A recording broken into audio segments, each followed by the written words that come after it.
여러분 안녕하십니까? 광주 MBC 뉴스데스크입니다. 코로나19 장기화로 보건의료 인력의 피로감이 갈수록 심해지고 있습니다. 보건의료 노조를 중심으로 수차례 대책을 요구해왔지만 방역당국도 뾰족한 수를 마련하지 못하고 있습니다. 결국 노조가 다음 달 2일 총파업을 예고하고 나섰습니다. 우종훈 기자가 취재했습니다. 광주에서 코로나19 첫 환자가 나온 지 2년째. 환자들을 가장 가까이서 돌봤던 간호사 등 5천여 명의 보건의료 종사자들이 총파업을 예고했습니다. 무엇보다 생명을 공공의료와 보건의료 인력 확충하라. 전대병원과 조대병원 등 광주 11개 병원 보건의료 종사자들은 코로나19 장기화로 수도권보다 2배 많은 1인당 30명의 환자들을 1명의 간호사가 돌보고 있다며 감염병 전담병원 확충 등 공공의료시설이 뒷받침되지 않으면 더 이상 버틸 수 없는 상황이라고 대책 마련을 촉구했습니다. 또 신입간호사의 절반이 자진 퇴사하고 있다며 더 이상 희생을 강요할 수 없다고 덧붙였습니다. 한 번 들어가면 4시간, 5시간씩 환자를 볼 수밖에 없는 게 현재 상황이고요. 그러다 보니까 들어가면서 사실 식사나 심지어는 물도 마시지 않은 상태에서 환자를 케어합니다. 보건의료 노조는 내일까지 정부와 막바지 교섭을 벌이고 받아들여지지 않을 시 다음 날 오전 총파업에 들어간다는 계획입니다. 광주시 방역당국은 의료 공백 최소화를 위해 대책 마련에 들어갔습니다.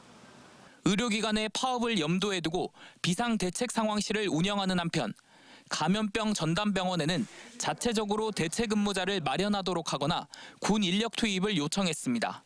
필수 의료 유지 업무 관리를 위해 의료기관과 사전 소통을 통해서 시민들께서 진료 및 치료에 불편을 느끼지 않도록 노력하겠습니다. 총파업을 자제해달라는 정부와 정부의 소극적 태도가 아쉽다는 노동계 입장이 맞부딪히는 가운데 의료 공백을 최소화하기 위한 양측의 합의가 이루어질 수 있을지 주목됩니다. MBC 뉴스 우종훈입니다. 광주에서 발생한 변이 바이러스 감염자 10명 가운데 9명이 델타 변이 바이러스에 감염된 것으로 나타났습니다. 광주시에 따르면 지금까지 발생한 변이 바이러스 감염자는 253명이고 이 가운데 86.5%가 델타 변이 바이러스에 감염된 확진자였습니다. 특히 최근 일주일 동안 53명의 변이 바이러스 감염자가 발생했는데 모두 델타 변이 바이러스에 감염된 것으로 나타났습니다. 광산구 외국인 선제검사에서 확진자들이 잇따라 나오고 있습니다. 광주시에 따르면 오늘 오후 6시를 기준으로 광산구 소재 외국인 선제검사에서 13명의 확진자가 발생했습니다. 2주 넘게 진행된 선제검사에서 지금까지 25명의 외국인 확진자가 발생하고 있습니다. 이외에도 서구 소재 고등학교 관련 확진자 1명과 감염 경로가 확인되지 않은 확진자 6명 등 26명의 확진자가 발생했습니다. 올 들어 비교적 완만한 회복세를 보이던 지역 중소기업 경기가 하반기 들어 한풀 꺾인 모습입니다. 코로나 4차 유행의 여파 속에 광주의 광공업 생산은 1년 만에 감소세로 돌아섰습니다. 보도에 조현성 기자입니다. 7월 중 광주의 광공업 생산은 전년 동기 대비 8.1%가 줄었습니다. 지난해 7월 증가세로 돌아선 이후 지난 4, 5월 두 자릿수의 생산 증가율까지 기록했지만 1년 만에 다시 감소세로 반전됐습니다. 지역 주력 업종인 자동차 생산이 13% 가까이 감소한 데 따른 것으로 보입니다. 사회적 거리두기에 직격탄을 맞는 비제조업만큼은 아니지만 제조업종의 향후 전망도 밝지는 않습니다. 중소기업 중앙회가 광주 전남 지역 중소기업을 대상으로 설문조사한 결과 9월 중 업황 전망 건강도 지수가 76.5로 전국 평균 78에 못 미쳤고 전달보다 3%가 떨어졌습니다. 중소기업의 건강도 지수는 지난 4월 중 92.5까지 올랐다가 5월 이후 넉 달 연속 하락세가 이어지고 있습니다. 무엇보다 원유와 철강 등 원자재 가격 급등으로 인해 원가 부담이 높아지면서 중소기업들의 경영난을 가중시키고 있는 상황입니다. 여기에 금리 인상은 중장기적으로 소비 위축과 기업들의 자금 압박을 불러올 수밖에 없어 중소기업들의 체감 경기는 당분간 악화할 것이라는 우려가 나오고 있습니다. MBC 뉴스 조윤성입니다.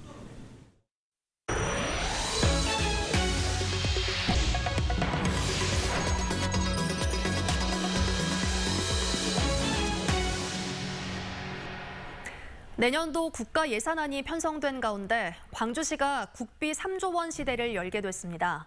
하지만 신규 사업 예산은 1,100억 원가량밖에 확보하지 못해 아쉬움을 남기고 있습니다. 송정근 기자가 보도합니다. 내년도 광주시 현안 사업 국비 반영액이 처음으로 3조 원을 돌파했습니다. 내년 예산은 3조 1,457억 원으로 역대 최대 규모이고 올해에 비해 13.8%가 증액된 예산입니다. 민선 7기 들어서도 가장 많은 국비 예산입니다. 구체적으로는 80건의 신규 사업에서 1,172억 원, 278건의 계속 사업에서 3조 285억 원의 예산이 편성됐습니다. 도시철도 2호선 건설 등 대형 SOC 사업과 인공지능 등 미래 먹거리 사업들을 중심으로 국비 확보 활동을 전개한 게 국비 3조 원 돌파의 원동력이었다고 광주시는 설명했습니다.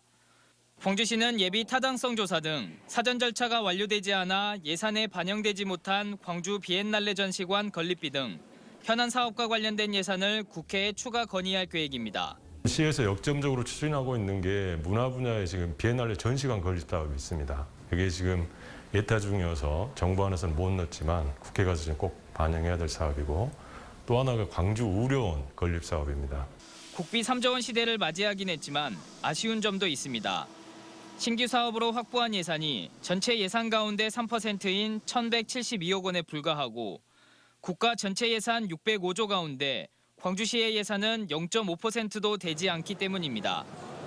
전남도는 블루 이코노미 핵심 사업 등이 대거 반영되면서 올해보다 3,300억 원가량이 늘어난 7조 5,131억 원을 내년도 예산으로 확보했습니다. MBC 뉴스 송정근입니다. 추석 명절을 앞두고 광주시가 건설공사 하도급 대금과 임금 체불에 대한 특별 점검을 다음 달 17일까지 실시합니다. 점검 대상은 광주시가 발주한 건설공사 현장 12곳으로 공정률에 맞게 하도급 대금이나 임금이 지급됐는지를 집중 점검할 예정입니다.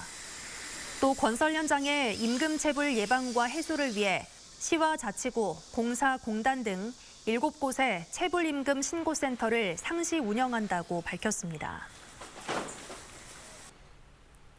광주 남부경찰서는 알몸으로 전동 킥보드를 타고 가다 길 가던 여성을 추행한 혐의로 20대 A씨를 검찰에 넘겼습니다.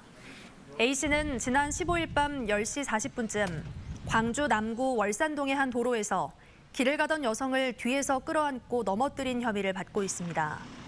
경찰 조사에서 A씨는 술을 마시고 문득 나체로 전동 킥보드를 타고 싶었다고 진술한 것으로 전해졌습니다.